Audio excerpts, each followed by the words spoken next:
Hey friends, welcome in. So I thought for this month, I'm stressed out. You know, life is lifing, bills are billing, my body is bodying, okay? So I figured instead of a TBR, let's start doing TBR Hopefuls. I saw somebody else do this. I have a specific person in mind, but I'll put their channel below. But I saw them do this and I was like, I like that. So I have a stack of books here and then some that I'm gonna probably get from the library that I'll put here that I want to talk about. And some of these I'm gonna I have to read because of book clubs, but you know, if I DNF, I DNF. And also this month, today, we are starting Herkiad 3.0.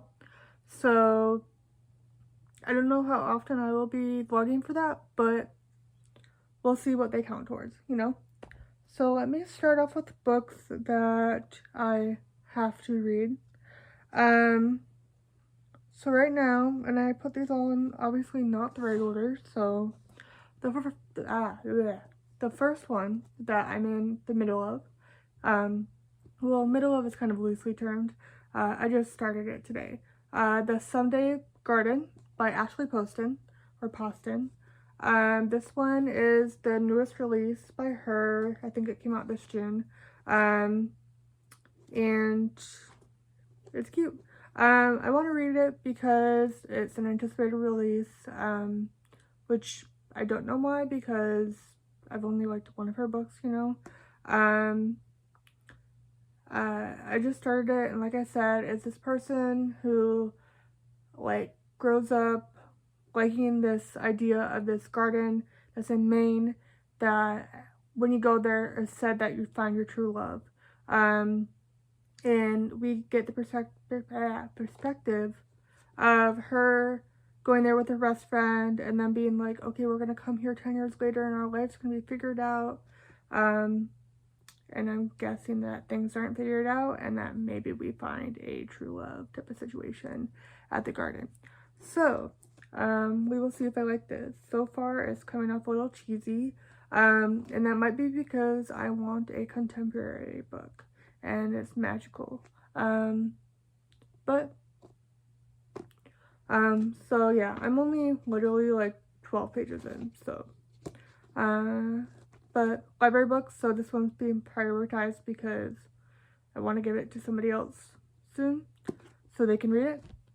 The next library hold I have, which is actually due sooner, so I should probably start this one, is The Ending Writes Itself by Evelyn Clark. I think this is V.E. Schwab and one other author, Kat Clark.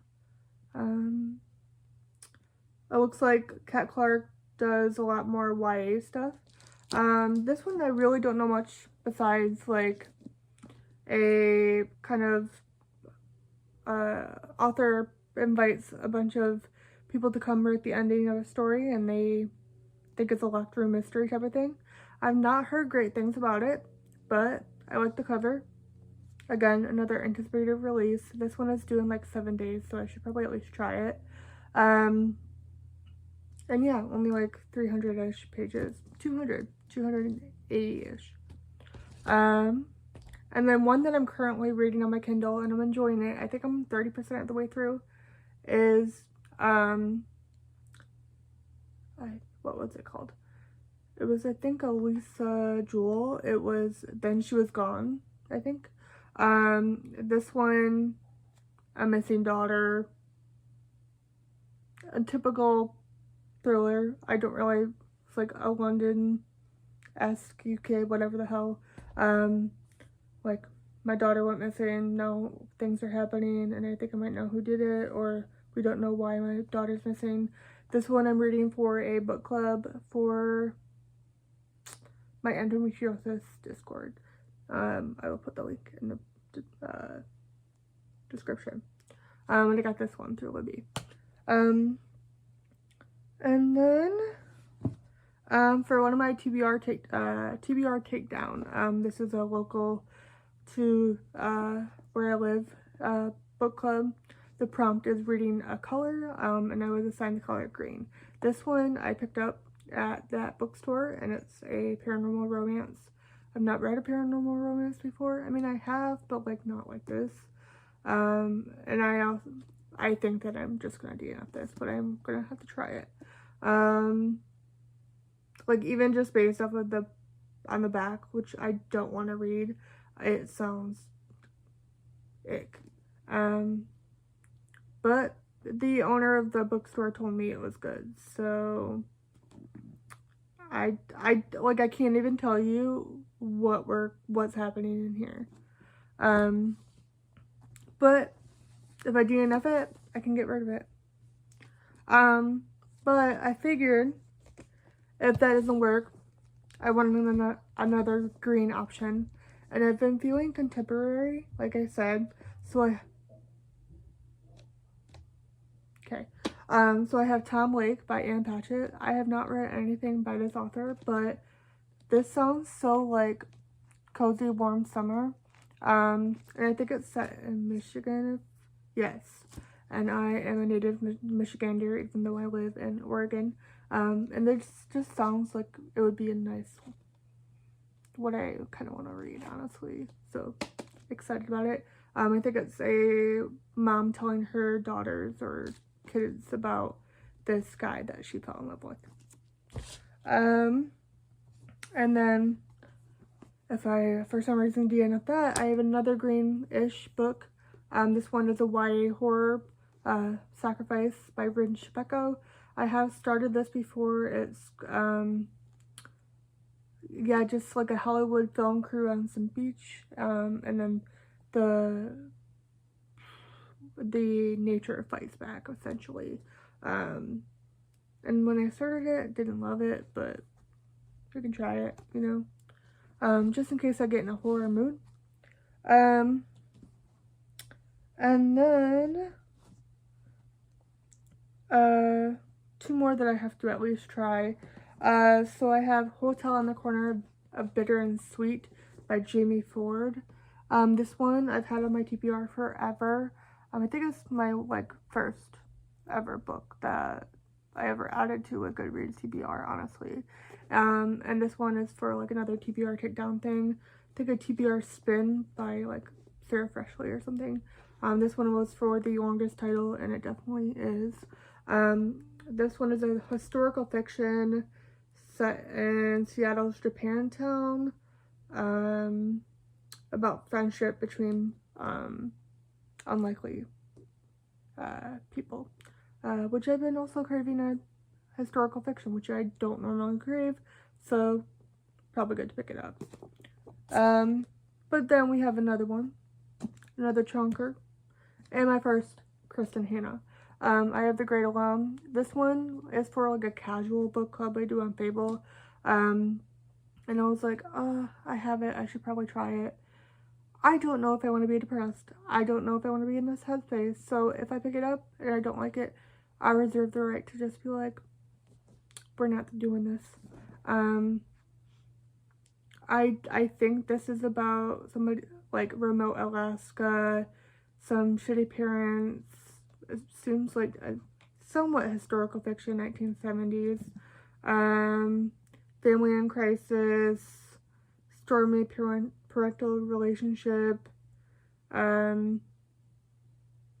something happening in the outside. We will see. That's all I gotta say. I think I remember picking this up and being a little bit triggered by how the parents were being. And then I have two other physical options, and then we'll get into the ones that I'll probably get from the library. So these are just in case I want horror options. I have The Caretaker by Marcus Kluwer. This one, the cover looks amazing, and also I liked the first one that this author did. And this premise sounds great. I think this person asked for a caretaker, or they answer a caretaker something ad on Craigslist, and it turns out not to be that. And it's set on the Oregon coast, so gotta try it. And then the last one I have is The Starving Saints by Caitlin Starling. I like Caitlin's writing. I started this and liked it. I just have to be in the mood for this type of writing, like medieval writing. And I think I like it. This one, it's medieval horror set around a city that is collapsing due to like famine. I don't remember if that's like the government induced or just famine, like if it's like they're not getting an import or whatever. But then it results into cannibalism, and I'm pretty sure it's poly and queer, which we love to see. And also, because it is July, I'm going to be looking up books that I have physically that have disability rep. I know I do have one, and I don't feel like getting up to get it, but it is, what is it? It's the Song of Wraith and Ruins, I think. That one's a YA fantasy. I'm not sure what that one's about, but put the cover here. And then this next one I have, I think these next three I have are YA, if I'm correct. I think the last one might be adult. But the next one I have is The Chemistry Test by Georgina Franke. This one is a YA STEM romance. The female main character looks to be in a wheelchair, and just looking into getting her college or high school, I can't tell, lab partner, which interesting. All of these I'm interested to see if the rep is own voices and if it's done correctly. It doesn't have to be own voices, but it, it helps. And then the next one I have is Confessions of an Alleged Good Girl. This one is a young adult novel about a preacher's daughter who has vaginismus, that makes intercourse with her partner painful, and talks about navigating sexual shame, navigates sexual health, faith, self-acceptance, which I really appreciate. I think this one and then the next one I'm definitely going to relate to as someone with a lot of pelvic issues. I just am, if they're done correctly, again, I'm just going to really relate to these.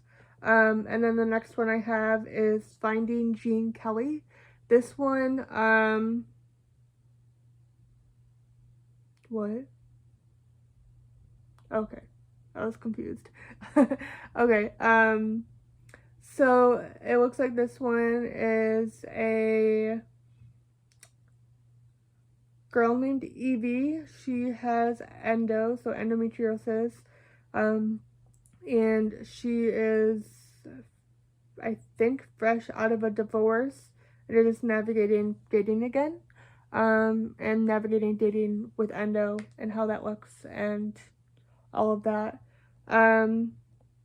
And then I obviously have a bunch of others that I'll probably just find. But these are the ones that I'm definitely wanting to get to, or at least try. And if I don't, I don't. There are some that, like I said, are some for some book clubs or just TBR takedowns. And I'm really excited to get to them. I like having a variation of genres. It looks like I have a lot of contemporary. I always like to have one going of each of like one. So that's why I haven't started The Ending Writes Itself, even though it's due soon, is because I'm like, I can read this soon, like, finish this soon, the, what the hell are you called? The, Then She Was Gone, I think, and then I'll move on, because I don't like to have two thrillers, it gets confusing. Same with any romance or fantasy. I feel like, if anything, like two fantasies is gonna be a lot. But I will say, and I have it physically, I just don't feel like getting up and get it. I am in a fantasy romance mood, maybe. Like a full-on fantasy, not just like Ashley Poston or whatever. The Night and the Moth by Rachel Gillig. I don't know much about this, but it keeps looking at me. It keeps being like, you gonna read me? So, that might be a move. Anyways, let me know if you guys have read any of these or what you guys are reading this month, or what you think I should prioritize. I'm gonna get going to reading, and I hope you all have a good day.